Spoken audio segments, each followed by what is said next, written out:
I'm Scott L. Miller. It's the 17th of October 2022, and welcome to my vlog of daily life in León, Nicaragua. Today is Monday, and I'm back in the office. So today's actually a really busy day for me because I've been away from the office more or less for a week. Yes, we've been in Costa Rica, and it's been sort of a vacation, but I also spent a lot of time working. I had my laptop, and I would set up in the atrium of the hostel and worked several hours every day, and was on my phone keeping in contact. So I kind of worked last week, but I'm way behind on a lot of things, so there's people waiting on things that require my attention. So today, and really all this week, are going to be extremely busy in the office because I just have a lot to catch up on. I also have an awful lot of catching up with this channel to do. So yesterday I did a ton so that I'm on top of things. Today I did more so that I'm essentially caught up at this point. So we now have things going on. If you're watching this channel and you are interested in homes here in Nicaragua or in Central America in general, my new, very brand new channel with very little on it so far now has its second episode. So Central American Living has 2 episodes. They are vertical format short, so it's just 1 minute long, but it's a completely different house than the first one. So if you're interested at all, please go check that out. Show some love to that channel. Just subscribe, do some likes, tell people about it. I think it's going to be interesting. Eventually we're going to do other format, longer format stuff as well, but we wanted to make sure we had this kind of easy to use shorts format getting going, and I think it's something that people are going to really like because it's so easy to see a house in 1 minute, right? We're not doing details, we're not trying to sell it, we just put the information up as far as how big it is, if it's actually something that's available, what the price is, where it's located, and do a tour of the house really quickly. And right now we're not even talking over it, we're just showing the house, which I think is pretty cool because it's only 1 minute. You just sit down, it's great on your phone, you can do it on a TV of course, but it's shot in very high quality, 4K, high dynamic range HLG, and just take a minute and look at a house. It's kind of like House Hunters International without all the extra fluff. If you actually take out all that fluff, you probably only get about 3 minutes of looking at houses through the time period that you have on the show. Well, 3 houses in 3 minutes, that's exactly what we have. So I think it's an interesting format. It's a very, very distilled House Hunters. Eventually we want to turn, and it's not people choosing houses, I'm just showing houses that I have a chance to show. But with the longer format, when we get to that, we want to do something a lot not like House Hunters. We're not trying to take a person who's trying to get a house and do anything like that. We're doing something a bit different. We just want to show lifestyles in Central America, but I want to make it that people can sit and watch and eat dinner and watch the show and have it be a very nice, fun thing that gives some background so that it doesn't just show a house, but also shows the neighborhood and area that it's in, gives some context, and gives more than 1 minute look at a house. But I think the shorts are going to be really cool. So please go check that out. If you go to my main page on YouTube and scroll down, you got a lot of my other channels in there. It's there. It's really easy to find, Central American Living, and it's got the icon of Central America. So did that today, got our second episode edited and uploaded, so it's already up there. Go check it out, show some love. All of your views, all of your likes, they really make a big difference on getting that channel going. So today I don't have a lot to tell you. I pretty much worked either work or video work all day. This evening was finally a chance to just hang out with the girls. So we started watching Stranger Things. We have completely completed. They hit some big piece of plastic in the road. We completely completed the 3rd season of season 3. We've now moved on to the 4th season of season 3, or are ready for it. We will actually watch the first one tomorrow, and still loving that show. Working our way through that. Dinner came from the beach today. We got curry and shrimp and that kind of stuff. And then coming up this week, really that's all I've got to tell you, is, oh, look at all the kitties. Wow. We're gonna say hi to these cats. Aw. Oh, these cats and this dog watching over them. It's so adorable. Coming up this week, tomorrow, I'm going to be doing a tour of some street food here in León during the day. So obviously I'm recording this in the future, so I know some of what's coming up. Going to do some street food in León because like snack foods that are homemade that you get on the street during during the daytime, right? So we're going to do that. I think that's interesting. And then also this week, going to show in 2 days some more house hunting. We're gonna, well, at least going to talk about some house hunting, but I should have some footage for you to show as well. And the thing that's interesting, I think, is that we are actually looking for another house. We started looking for houses back in like January, like late December, early January. I did some episodes about us looking for houses here in Leon. We've been here now for about a year, and we've learned a lot about what it is that we need, what we like, what we want. We know a lot more about Leon and how we use it. And as I tell people, when you move to a new place, even if it's just moving from the beach to the city, just 17 kilometers, when you first get here, the way that you use the city is different than how you use it after you're here for a while, right? And so now we've been here for a year and we've adjusted to the city, and we know that we do certain things. We go back and forth to the beach. We tend to be in the city. We don't go out dancing that often, but we do like having the option. We like going out to dinner here. We like being close to certain things. We walk at certain times. We take taxis at certain times. Now we can make much better housing decisions based on that knowledge. And there's things that we really want. We would really love to get a pool. That's a long shot, but we would love to have one. There's not actually as many pools down here as you would expect. It's not a super popular thing, partially because it's very expensive, takes a lot of space. Those are not things that people typically have. So it's just not that popular. Certainly they exist, but you're not going to find them around every corner, so looking for that is hard. We need a lot of rooms. We currently have a 7-bedroom setup, but it's very complicated for us to use, and we don't really need 7 rooms. We could get by with 5. We really should have 6, and more is definitely better because we just have so much going on. But so we need quite a bit of space, but not quite technically as much space as we have. But currently our space is split between 2 different sides, and that's really complicated for us and wastes so much time and makes it very difficult to take care of the cat and the dogs, and for the kids to do stuff. And just, I spend so much time trying to go back and forth between sides of the house or try to coordinate things in a different part of the house. It is extremely frustrating, and that is something that pretty much guaranteed to be fixed by moving to another spot, but it's going to be hard to find a spot that's big enough to accommodate all of that. So that will be a challenge.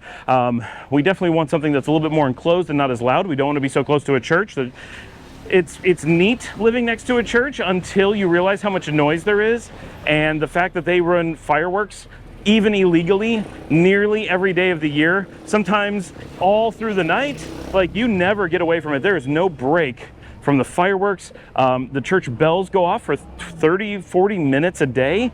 They play blasting loudspeakers into the street. Like, the noise never stops. And some of it's not so bad, and some of it is a big problem. And with dogs, it's all a big problem. Like, the dogs are afraid of the bands that play, because we have a school next door. They're afraid of the church bells. They're afraid of the speakers. They're really afraid of the fireworks. And so they're living in constant fear, and we don't want them to have to live that way.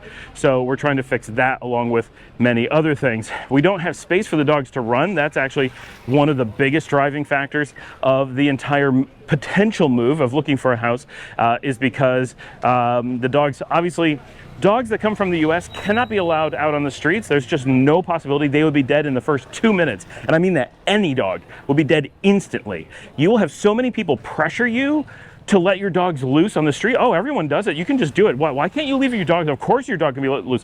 Every American dog will be dead instantly. That is such bad advice. The reason that they say that is because dogs that are here are all many thousands of generations, probably not that many, but hundreds of generations for sure, of dogs that have been evolving in a situation where only those that survive in traffic can have puppies.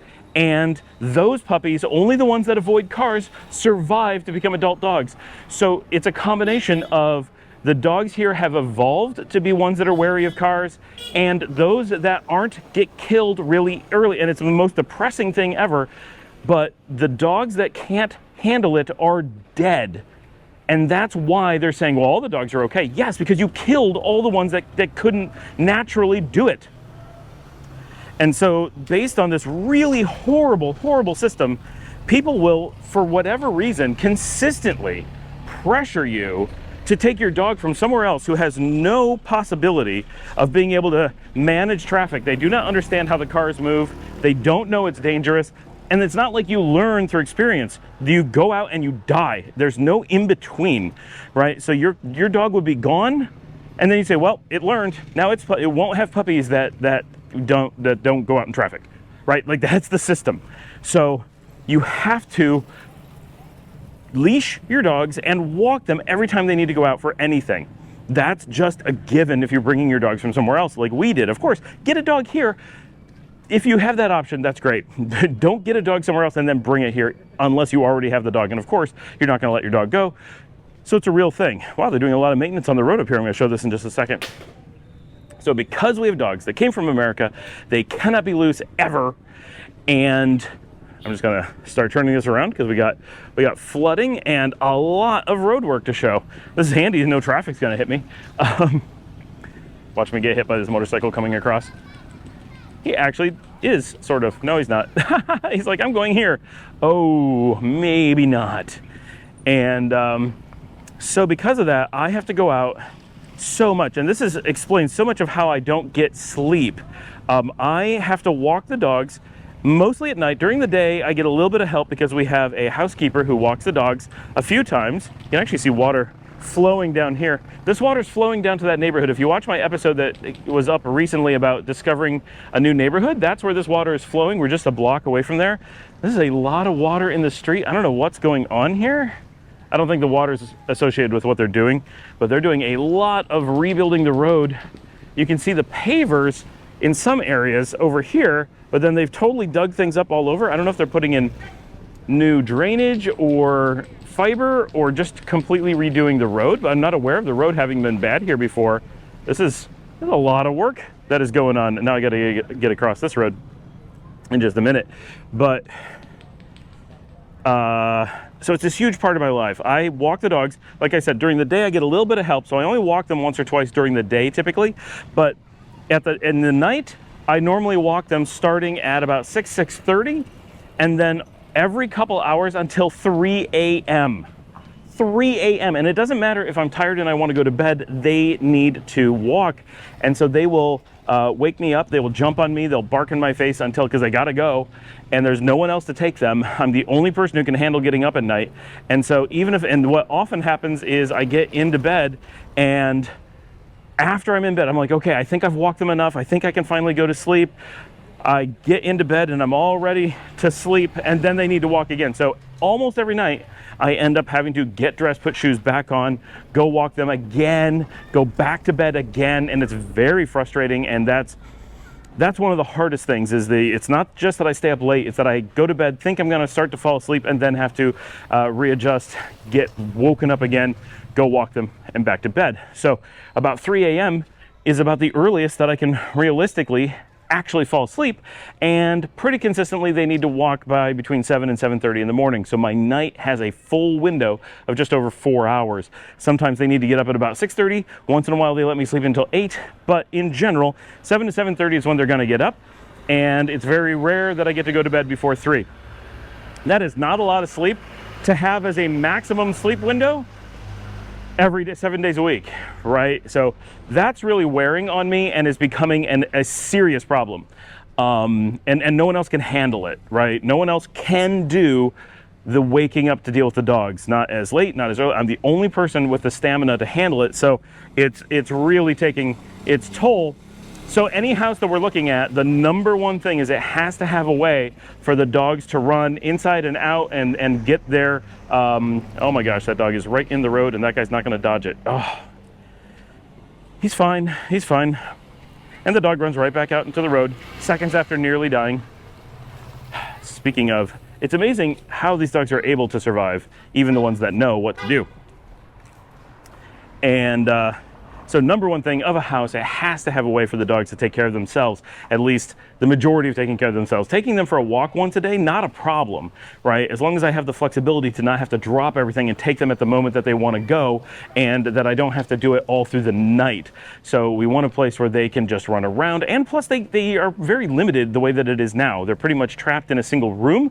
Yes, we can let them out in the house, but because of the air conditioning situation and because they have nowhere else to go, it doesn't work out. So mostly they end up trapped in a large room with someone who stays with them all day, often Liesel, and that's it. So they like it. They get naps and snuggles and they get to hang out, but it's very tough on them, and that creates some of the problem that they have all this pent-up energy, and then they want to play at night or whatever and go for long walks because no one wears them out during the day, so they're getting worn out by me at night. And yeah, so a house where they can just run and play and you know, like we had in Texas. We used to leave the back door open and they would just come and go all the time, and they were super happy and they got lots of exercise, and they would patrol the perimeter of the property, and that would keep them happy.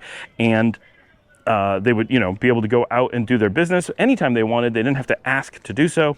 They didn't need someone to walk them. They didn't have to go find a spot, which is always, we have to walk them and get to some place that they feel comfortable doing it, because they don't want to do it near the house, because we just have sidewalks near the house. And where we are now, the road outside the house is really busy. It's not like we live on a slow road. We live on a really busy road.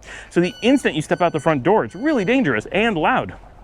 So all things we would like to fix in looking for a new place. And the current place that we're in is a colonial, which is really nice and interesting, and a lot of people would really like a colonial. We don't mind it, but it's also not what we're looking for. So if we find something that isn't a colonial, that could be really cool as well. So that is our why we're looking for a place. And of course, the trigger, why are we suddenly looking for a place now? And it's not really sudden. We've had a year and it's about time to look for another place. We have a lease up. We have a couple things that triggered it. One is April found a new house while we were doing some searching recently, and we were like, wow, that house seems really perfect for us.